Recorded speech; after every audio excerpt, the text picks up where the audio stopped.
Mungkin udah pada tahu ya kalau kemarin tuh aku habis proyekan sama Mas Haji sama Wacida. Oh iya Widya ding. Sorry. Kemarin itu temanya tentang pelecehan seksual di kendaraan umum. Gue merasa kalau topik ini tuh mudah kalau gue eksplorasi. Kalau katanya perspektif Marxis kan gini ya, kamera itu kan representasi jujur dari realita gitu kan. Terutama ya apa namanya ideologi yang dipercaya, ideologi yang dipegang sama kelompok-kelompok tertentu. Dia bisa kelompok, bisa individu. Nah ini kalau dipikir-pikir ya, yang temanya apa namanya, siapa sih audiensku terutama ya ketika ketika syuting ini? Yang pasti juri kan.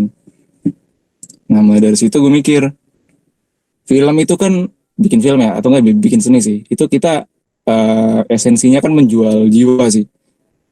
Ada yang menjual jiwa ke diri sendiri, ada yang menjual jiwa ke market, ada yang menjual jiwa ke festival atau juri.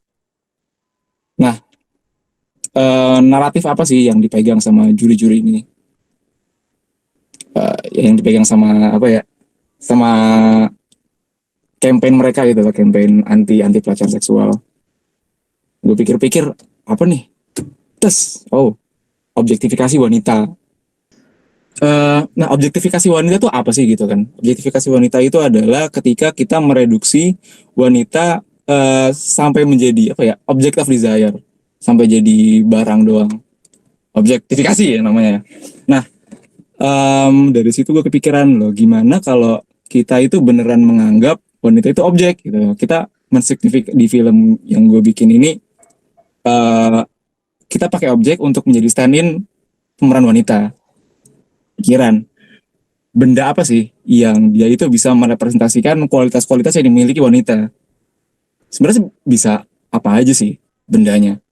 Tapi kebetulan kok mobil itu jadi pilihan kok gitu loh. Karena mungkin mobil beberapa itu bisa menjadi apa, luxury kan, barang yang bisa didamba-dambakan gitu, object of desire.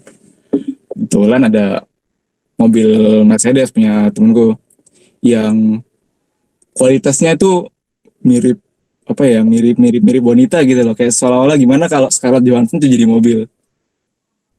Jadi apa ya, eh bisa dilihat dashboardnya itu warnanya kayak kulit. Habis gitu suara mesin tuh seksi kan. Gue lihat cocok juga nih kalau apa namanya, eh, cerita ada sopir yang dia itu nafsu sama mobil. Nah, apa namanya, terus kan intinya dari campaign ini adalah untuk memperjuangkan ini apa namanya, bukan perjuangan kayak menggaungkan kalau ayolah cewek nggak usah takut, kita apa namanya, lawan pelecehan seksual lah intinya.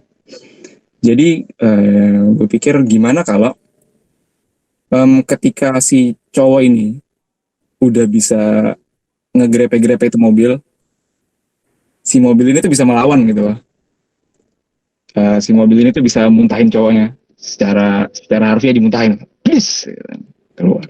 Mungkin lebih ke anu sih, kayak misalnya kamu punya ide, kapan kamu yakin kalau ide itu bakal bagus buat bikin film? Maksudnya kayak contohnya entah itu soliloquy atau apa mana film, apalagi film di situ lah, soliloquy, Karga Jemari yang berantem itu.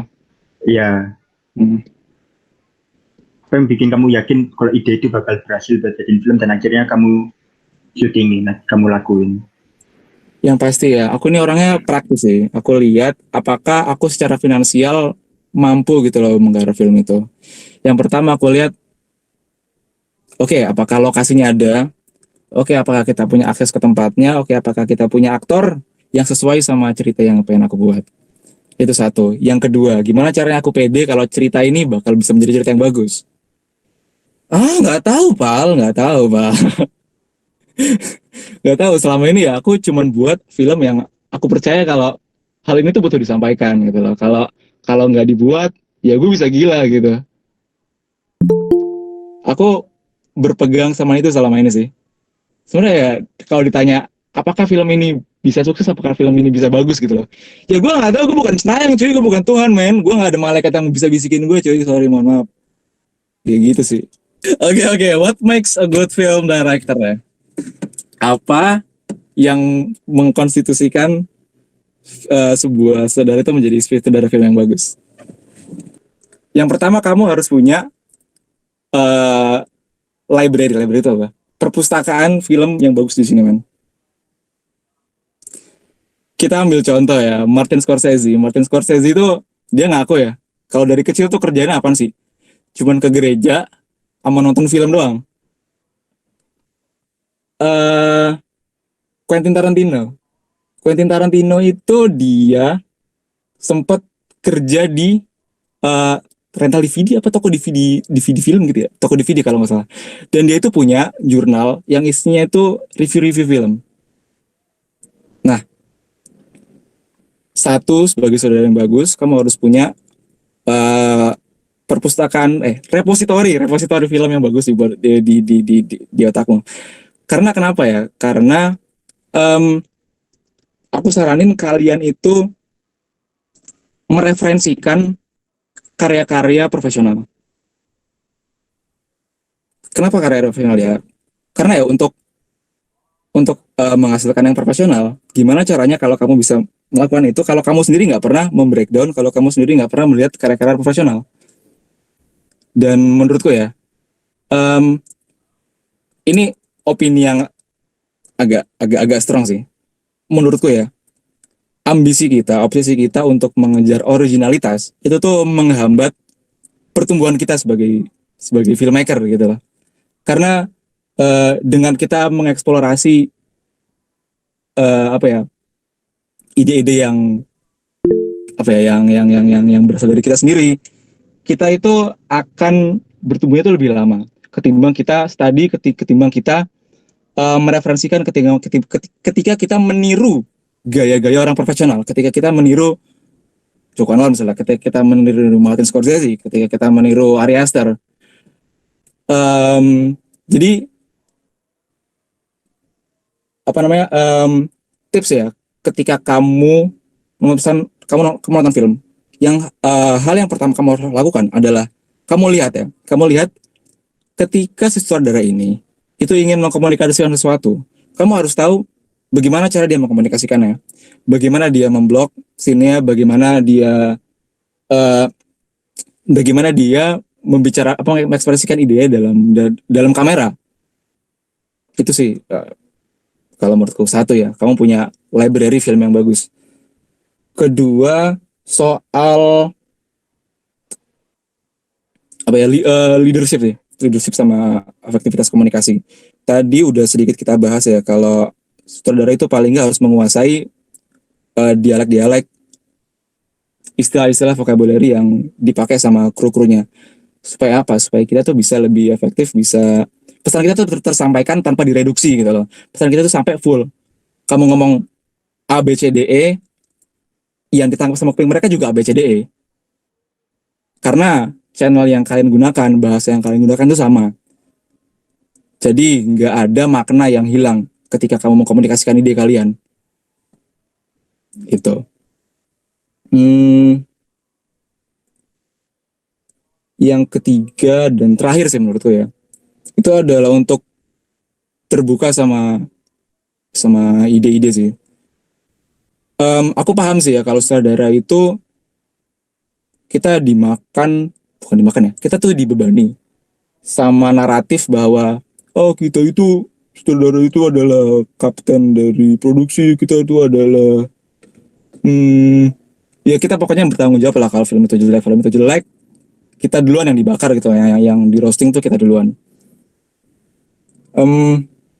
Cara untuk muter balik bukan apa ya, go around masalah ini adalah dengan mendelegasikan tanggung jawab. Kita tuh bukan lagi masanya di mana kita bukan lagi di masa one man army. Kayak aku dulu zaman SMA, aku ngerjain semua, terus kalian dengerin aja gitu loh. Ini film-film gue, lu nggak usah baca tuh, diem aja lu, mendingan lakuin apa yang gue suruh lu ya. Enggak. sekarang itu bukan masanya kalian kayak gitu. Sekarang itu adalah masanya di mana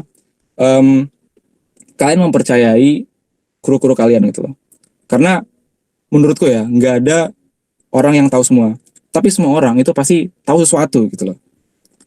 Seorang DP ya, itu pasti uh, punya lebih banyak jam terbang ya dalam apa namanya menerjemahkan sebuah skrip dalam kamera dalam kamera dan tugas kita sebagai saudara adalah mendelegasikan tanggung jawab itu. Udah kita fokus aja sama apa namanya sama performance dan CDP dia bisa fokus kepada perbedaan kamera dan apa namanya ya ujung-ujungnya adalah film ini tuh bukan karya kamu sendiri gitu loh. The author is dead gitu. Author itu sudah mati karena ultimately adalah film ini tuh bukan cuman suaramu. Film ini tuh bukan suara sutradara doang, tapi juga suara DP, juga suara editor, juga suara komposer dan dia itu juga membawa keahliannya, dia itu juga membawa hopes and dreams-nya gitu loh kepada karya dan menurutku ya hal itu kumpulan-kumpulan ide-ide menarik yang dimiliki oleh kru kalian itu tuh bisa menambah rasa, bisa menambah warna di film kalian yang akhirnya akan buat film kalian tuh jadi lebih bagus. Jadi ayolah sutradara men, jangan membebankan kalian, jangan beban itu dipikul sendiri. Kalau katanya Sam di Lord of the Ring itu ya, share your load, gitu lah. Bagi bebanmu men, bagi bebanmu, jangan egois. Aku rasa ya kalau bahasa, kalau dengan cuman ngobrol, cara ngeliver ya, aku ngerti. Aku merasakan ya, ketika hanya menyampaikan ide dengan cara ngobrol, ya dengan cara bahasa verbal nih, bahasa verbal itu sangat terbatas ya. Karena ketika aku bilang Naufal berjalan ke dalam klub malam. Naufal berjalan ke dalam klub malam. Yang ada di kepalaku dan yang ada di kepalanya Tius misalnya, itu akan berbeda. Jadi yang aku lakukan adalah mengkristalisasi sebenarnya gimana sih in terms of camera movement. Gimana cara aku pengen menggambarkan si novel ini tuh dalam klub malam. Jadi kalau aku bicara sama DP ku, ketika aku punya gambaran yang jelas ya, ketika aku menuntut dia melakukan gambar-gambar ini, biasanya aku sendiri gambar, aku bikin storyboard kasar dan aku kasih, bro, aku pengen kayak gini. Kenapa? Ya karena menurutku gini. Kamu jelasin alasan dibalik pilihan kreatif kamu kenapa. Dan di situ kalian bisa mulai menegosiasikan apakah ini ide yang terbaik, apakah ini shot yang terbaik yang bisa dilakukan untuk mengekspresikan ide kita. Ya sama halnya dengan sama komposer. Kamu mau apa namanya? Kamu mau di detik segini musiknya seperti ini, emosi apa yang ingin dirasakan sama penonton. Gimana caranya nuangin pandangan sutradara ke scriptwriter supaya alur jalannya cerita itu satu rasa antara sutradara dan scriptwriter. Dia diantara kamu nggak nulis sendiri atau enggak kamu ini hubungan sakral ya sutradara sama penulis ya. Sama kayak sutradara sama DP. Saranku adalah sama kayak nyari jodoh, kamu harus cari baik-baik, kamu lihat dia apakah punya kualitas yang sama, apakah kalian punya perspektif yang sama ketika melihat film.